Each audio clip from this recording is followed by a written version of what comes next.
Hello mga kabarangay! Sa ngayon po ay February 14. So alam niyo na po kung ano okasyon ngayon. So laking gulat ko po dahil tinawagan po ako ng darling ko at pinauwi ng maaga. So kilig moments po. So ang ginawa ko po, nagpapaalam po ako sa head ko at sabi ko, itinawagan po ako ng asawa ko. So sabi nila, wow! Sabi nila, wow, masana all! Sabi ni So, ngayon, malapit na po ako sa aming bahay. Chat-chat ko muna siya. Kung itatanong ko saan kami pupunta, sana dadalhin niya ako sa malamig. Huwag lang sa pagpapawisan po ako. O kayo ba? Kung ayain kayo ngayong panahon, saan nyo gusto? Sa malamig ba o sa pagpapawisan kayo? Wow, maraming salamat naman po. At ito pala po yung plano ng aking darling. So, una-una pala, dinala niya ako dito sa simbahan. Dahil hindi lang po Valentine's Day ngayon, kundi as Wednesday din po. So, papasok na po kami ng simbahan. Pagsimba muna po kami. Tinatangay mo sa parang panaginip ay matutuyo sa gabi. At sa gayon, kung maalala natin ang bagay na ito, ay dapat na hindi natin ipagpabukas-bukas ang pagbabagong buhay at pagbabalik loob. Dapat din naman natin ipahalaga na huwag lamang ang lumilipas ang pahalaga natin, kundi ang buhay na walang hanggan. Amen. Amen. May buhay na walang hanggan. Kaya nga, tinatawagan tayong magsisi sa ating kasalanan. Ang pangalawa ito, kaya tayo pinapahiran ng abo because ashes are also sign of purity. Ang abo ay tanda ng kalinisan. Ano nga ang abo? Tanda ng Kalinisan.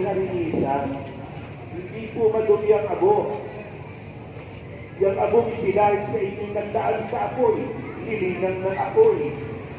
Kaya na kapag kayo'y pinapahiran, tayo'y pinatawagan sa paglilinis sa loob ng 40 araw na ito.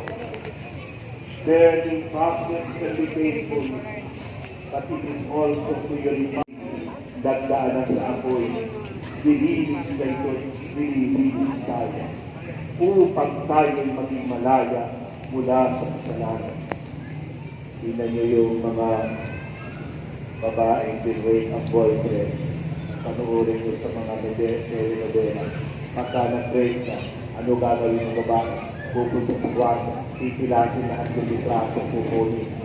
Hahanapin lahat ng love letter, mga litrato, mga regalo, mga pinset na binigay. Dadalhin lahat sa labas ng bahay. Pagdala sa labas ng bahay, ano gagawin ng babae? Susunugin. Eh bakit sinusunod? Hindi para masunod yung walang yan boyfriend. Hindi po. Para makapag-move on na siya. At yun ang tawag sa atin ngayon. Move on. Move on from the life of sin to the life of grace. Amen. Ayun guys, tapos na po kami magsimba. Napakaganda ng homily ng Father na yon. Pinaliwanag kung ano ang ibig sabihin ng abo. So, hindi po masama ang abo. Ika niya, sabi niya, yan po ay sign ng purity. So, napakagandang humili po ang narinig po namin ngayon sa araw ng mga puso. So, salamat sa dagdag kaalaman na senior ni Father ngayon sa kanyang homily.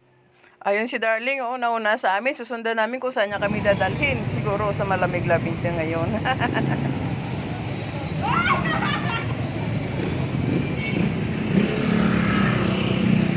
Doon ka yan. Yan.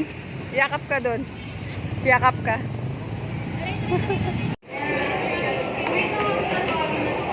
Yung natawagin na lang daw po. Hindi mo na ka doon.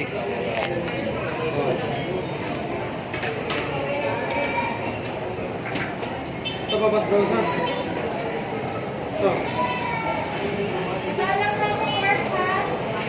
Ano ba yung 26? So, dito niya pala kami dinala sa Manginasal. Kaya malamig po ang lugar namin ngayon. So kanina doon medyo pinagpapawisan kami dahil sa dami ng tao sa simbahan.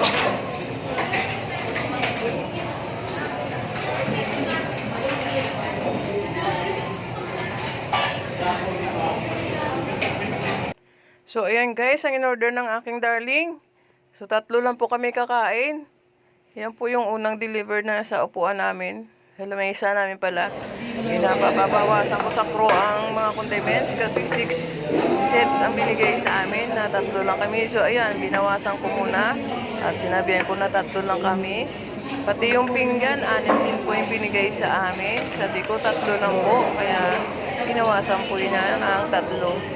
So ayan, dami po ng in-order ng darling ko. Hindi namin maubos to. Malamang mati-take out po ito. Kasi ako hindi naman talaga ako malakas kumain eh. Pero nagpapasalamat po ako sa kanya sa sorpresa niya po sa amin. So guys, tapos na po kami kumain. Pauwi na po kami. Thank you for watching. Happy Valentine's sa lahat.